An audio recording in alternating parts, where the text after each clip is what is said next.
Focus, focus, focus, focus, focus, focus, focus, focus, focus. Fuck it all, just focus.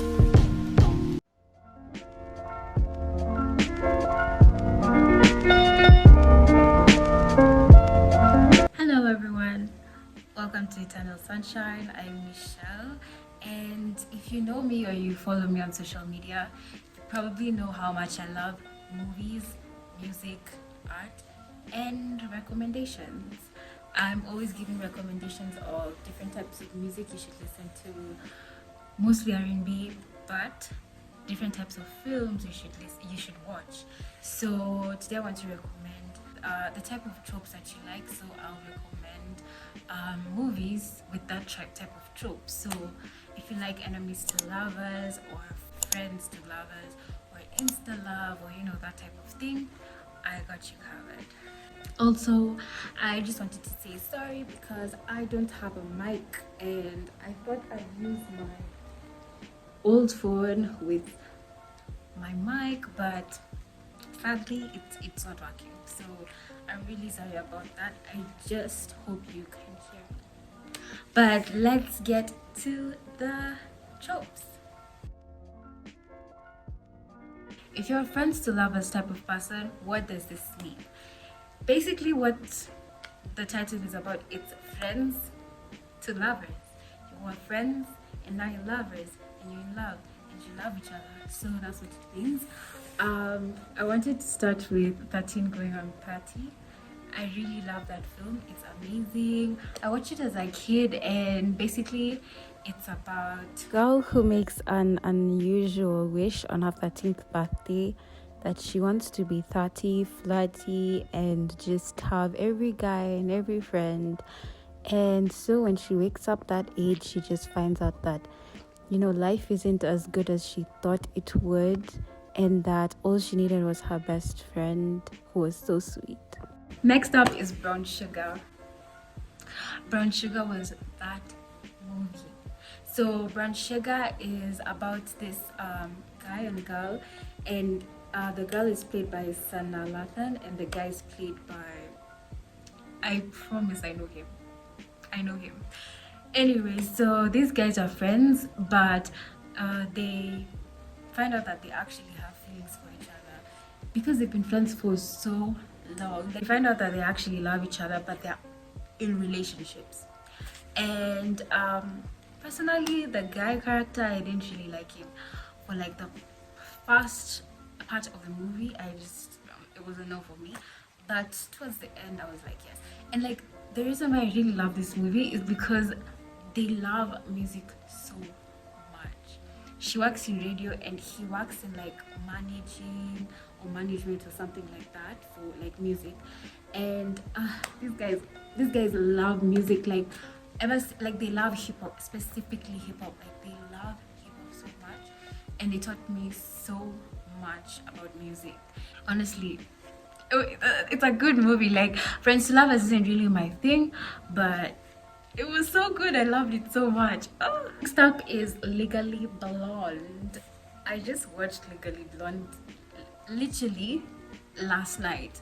I first watched it with my mom, and then I kind of fell asleep, I guess, and then now I watched it by myself. And so this movie is about Elle, and she's she has a boyfriend who just told her like, you're too blonde and you're too dumb and for me, and I'm going to Harvard, I'm going to law school, and that's the type of that's the type of girl my family wants, someone who has done law or something, someone who's more serious.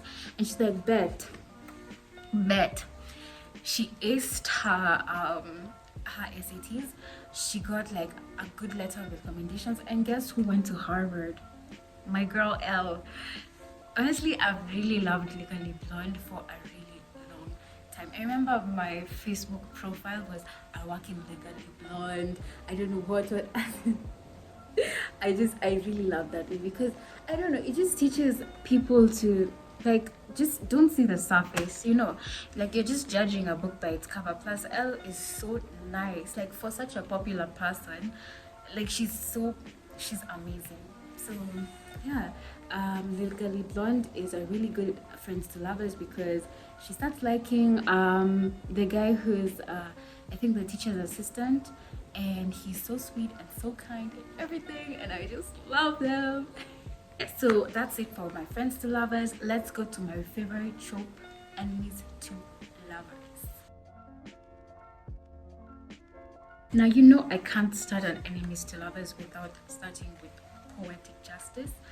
I love poetic justice. I think every time I've had like a breakup from like a situationship or like a relationship, I always watch poetic justice, and it just makes me feel so nice. So this movie is about these two people, Tupac and Janet Jackson, but her name in the movie is Justice, and the guy now Tupac is Lucky. So it's about Justice and Lucky, and it's a road trip romance. So basically they didn't have a really good start to, as in just knowing each other. She said something pretty weird to him, and he was just like, this girl was crazy. So when he saw her coming for the road trip with him and his friend, and now her friend, he was just like, ugh. But like, we know you like her, so stop lying. Anyway, so they just have to like drive around together, and they're supposed to be going to visit Tupac's cousin. So anyway, in this like road trip, like they just start feeling feelings, and yeah, it stops being enemies and it starts being lovers. Next up is a K-drama I like. It's called 20th Century Girl. So this movie is about this. Yeah, it's a movie actually. It's about this girl who has a friend, and she has a terminal illness, a heart disease, and her friend is telling her, by the way, I met this guy and I want you to stalk him because I'm in America getting my surgery. She's like, girl, I got you. I'm your friend. I got you. Like, this girl starts stalking the guy, but he's always with his best friend. And so the best friend finds out that this girl is stalking him, and he's like, what's going on? I'm gonna tell him. And she's like, oh no, don't tell him, like, don't. And so they just come up with a plan, and like now he's helping her find out most things about him, but like he's secretly in love with her. And it was just amazing. It was amazing because at first, like, she hated him, like the best friend. She hated him because she felt like he was he was mean. He was like making fun of her and making her do stuff, like he made her get into trouble. But this guy, actually, I've watched so many K-dramas and I love him. Here's a ring, marry me. No, but seriously, those two together, just amazing. So next up, you know, I had to say it, like I've repeated it almost every month of my life, is Pride and Prejudice. I love Pride and Prejudice. It's just amazing. So Pride and Prejudice is about this girl and this guy, so Mr. Darcy, and how am I forgetting her name? And I was just every time. Anyway, so she's from a poor family, he's from a rich family, and basically she hates his guts. She hates his guts, like she hates his guts. And him, he's just like, like acting like he doesn't really care, but he's actually like pretty in love with her. So it's just about these two just trying to figure out life during a time where you can't just marry anyone you feel like. You just have to marry in your social class. And I also loved the feminism that this book had. I read the book. I just love everything about Pride and Prejudice. I just love it. Like, watch it. Enemies to lovers, realness for real. So next we have fake dating, and the first one I want to talk about is To All the Boys I've Loved Before. So I love this movie so much. It's about this guy and this girl who okay, so it's about this girl, and she has 5 letters, and she writes these intense letters, and she has a crush, and she has this crush on like 5 guys at different times of her life, and now she's in Form 3, so that's like 11th grade. So she's in Form 3, and she's just and her sister has just gone to Scotland for her uni, and so her younger sister Kitty is like, and the girl's called Larry. So Kitty's like, me, I'm gonna mail all these things. And so she mails them to everyone, and this one guy comes. And by the way, one of the letters she mailed was for her big sister's ex-boyfriend.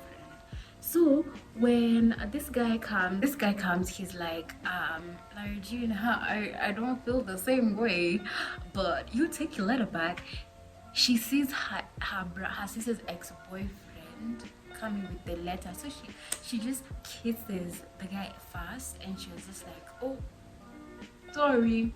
But anyway, since everyone saw them, and even him, he wants to make his girlfriend like jealous and everything, so they decide they're gonna fake date, because even the girlfriend hates Lara Jean, the ex-girlfriend hates Lara Jean.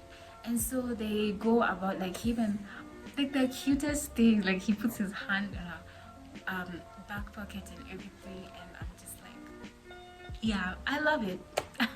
I love it. So next is While You Are Sleeping. It's about this, it's played by Sandra Bullock, and it's about this girl who sees this man actually fall down like on the train tracks. She saves him, and now everyone thinks she's the fiance, because like she had such a big crush on him when like she used to see him in the train station. She works there, so she used to be like, oh, that's gonna be my husband. So like when she's in the hospital, like she saved him and everything, she's just like, ah, oh, that was gonna be my husband. And then the nurse hears her, and then she tells everyone, oh, the fiance is here. And she does, like, she had never talked to that guy ever in her life before that. Like, she had never talked to him. So anyway, it's kind of like a fake dating, because like she's fake dating the guy who's in a coma. You understand? Yes. So yeah, I really like that. I really just like, it's so calm. Like, it's those movies where it's so calm and it's so warm, and it's like made in it's a Christmas movie, and it's just so warm. I love it so much. So watch it if you like fake dating. And lastly, it's The Proposal. So The Proposal is played by Sandra Bullock and Ryan Reynolds, and it's about this woman who's like super mean, like the worst boss. And so she treats her assistant really badly, but she needs his help because she's being deported to Canada. And so they decided to like fake date and like fake get married. And in that like fakeness and everything, it's not always fake, because they fell in love. And yeah, you should definitely watch it, because it's funny, it's wholesome, it's warm, it's just everything. I have one movie recommendation for InstaLove, and this is about this girl who has to go and apply like for she's an immigrant, so they're being moved back to Jamaica, I think. It's played by Shahidi. And so like during this time of her looking for this like thing, like she's trying to find someone to help her family because they're being deported. And then there's this boy whose parents want him to go to Harvard or something, or just be like the best Asian child ever. And he's just like sick of it. He's tired. He's so tired of it. So anyway, they meet, and then he tells her like, I'm gonna make you fall in love with me in one day. And she's like, you can't. But this is them just spending one full day together and just doing, oh my god, the karaoke scene. I was just like, yeah, just feed into my delusions. But yeah, anyway, it's a really it's a really good movie. I love it so much. I'm now done with my vlog. If you liked this, please give it a thumbs up and subscribe, share with someone, and yeah, you'd really be helping me out. Really sorry about the I don't have a mic, but probably after this I might buy a mic and make content a bit better for my little channel. Thank you so much for watching. I hope you listened and you will take all my recommendations and you watch them and you tell me, and you DM me on Instagram and you let me know. Alright, so bye. Have a nice morning, evening, afternoon.